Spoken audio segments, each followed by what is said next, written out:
Hello, I'm Mark Pinto, Adult Services Director at Phoenixville Public Library with another Phoenixville Library Book Byte. A reading from the first chapter of a recently published book, newly available in electronic format from the Chester County Library System's Overdrive service.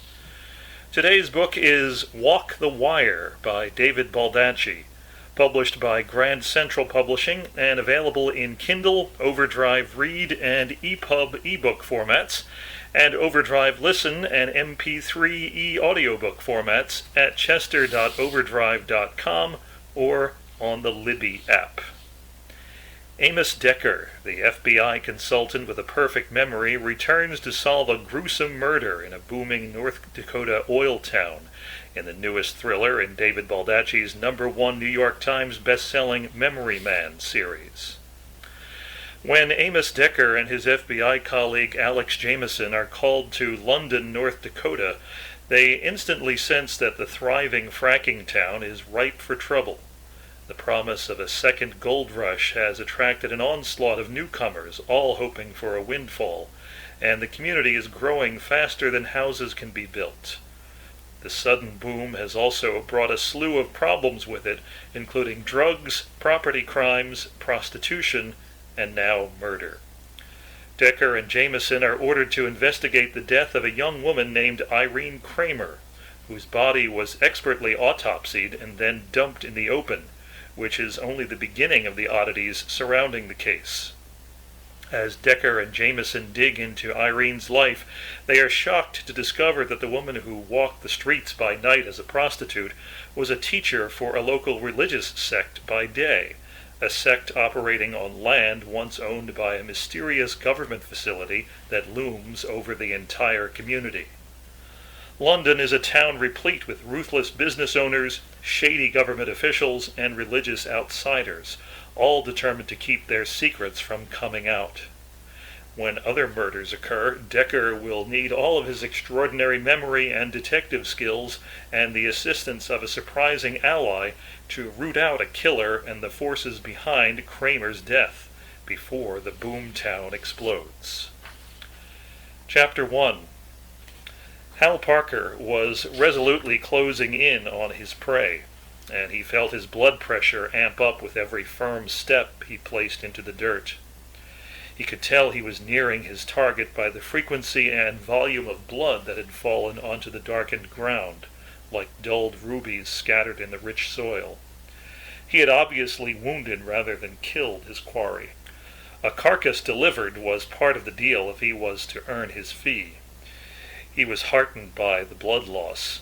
It evidenced the inevitable, especially in an unforgiving climate like this. He moved slowly and methodically forward. Fall was nearly here, but summer was still hanging on, dragging its heat-flamed and moisture-rich knuckles across the stark tundra. Right now he felt like an egg in a heated skillet. If it were winter, he would be encased in special clothing, and Parker would never, under any circumstances, start to run after his prey. If you ran when it was 50 degrees below zero, your lungs would hemorrhage, and you'd drown in your own engorged corpuscles. Yet when it was this hot and humid, dehydration could kill you just as quickly, and you'd never feel it coming until it was too late. Parker wore a bright tactical headlamp that literally turned night into day, at least on his narrow path. He figured he might be the only living person within many square miles. Clouds scudded across the sky, all bloated with moisture and surrounded by unsettled air. He was hoping the rain would hold off just long enough for him to finish the job. He looked to his left, where Canada sat not too far away. Over an hour south was the town of Williston, which was the very center of the fracking universe here in North Dakota.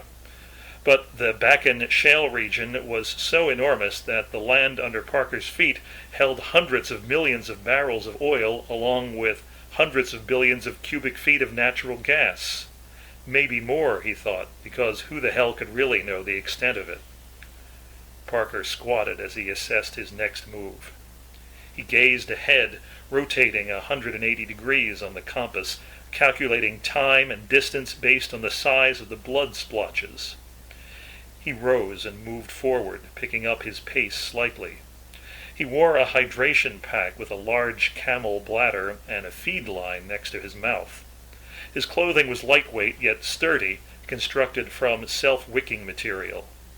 But he was still hot and sweaty at 11 o'clock at night, and each intake of air felt like he was popping habaneros.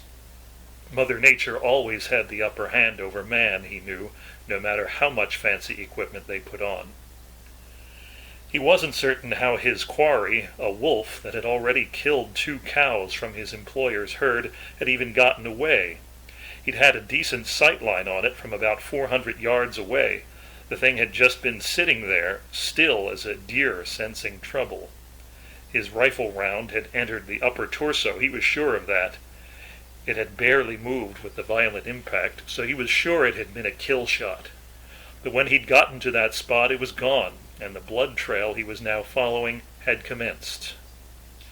He cleared a slight rise in the ground. The area he was in was known as the Great Plains, which was somewhat of a misnomer, since the land could be quite hilly. But then the bumpy fringes of the northern Badlands crept up here, like the trickles of river water forming finger coves. But drab buttes and flat grasslands coexisted just fine for the most part. A night fog was sweeping in, eroding his visuals.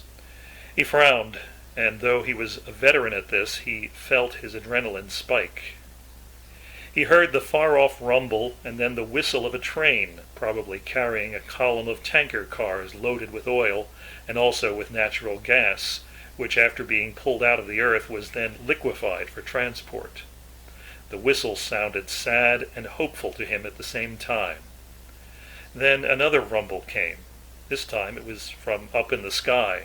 A storm was racing in, as storms often did around here. He had to pick up the pace. He gripped his Winchester rifle tightly, ready to raise the night scope to his eye in an instant, and to deliver, he hoped, the true kill shot this time. The next moment Parker saw something, 50 feet and to his left. A shadow, a shade darker than its surroundings. He looked down at the ground, shining his light there. Now he was surprised, and then puzzled. The bloody marks distinctly went off to the right. How could that be? His quarry hadn't suddenly developed the ability to fly, yet maybe it had sharply changed direction up ahead, wobbling on weakened legs before collapsing. He trudged forward, wary of a trap. He drew within 15 feet of the spot and stopped. He squatted down again, and under the brilliant beam of his tack light, he took a long look around at the vast space in front of him. He even gave a behind-the-back look, just in case his quarry had managed to outflank him and was sneaking up from the rear. Parker had fought in the First Gulf War. He had seen the crazy shit that sometimes took place when living things were trying to kill each other. He wondered if this was one of those times. Still squatting, he crab-walked forward to within 10 feet of the spot, then 5. He felt his gut tighten. He must be seeing things. He sucked on his waterline to increase his hydration, but the thing was still there. It was no mirage. It was... He gingerly rose and carefully treaded the final few feet to the spot and looked down, his powerful light illuminating every detail of the nightmare he had just discovered. It was a woman. At least he thought it was. Yes, as he leaned closer, he saw the plump breasts. She was naked, and she had also been butchered. Yet there wasn't a drop of blood to mar the pristine ground around her. The skin covering her face had been cut from the back and then pulled down, coming to rest on the exposed bone of her chin. Her skull had been sawed open and the top part removed and laid to the side of her head. The revealed cavity was empty. Where the hell was her brain? And her chest. It had been apparently cut open and then sewn back together. He glanced at the compact dirt around the body. His brow screwed up when he saw the distinct marks on the ground there. They seemed familiar to him. Next moment he forgot about these traces and slowly sank to his knees as it occurred to him where he had seen such suture patterns on a human chest before. It was called a Y incision.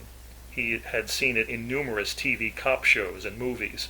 It was the proverbial cut-up body on the slab in the morgue, only he wasn't in a morgue. He was in the middle of expansive, unblemished North Dakota, without a coroner or TV show in sight. A post-mortem had been performed on this unfortunate woman.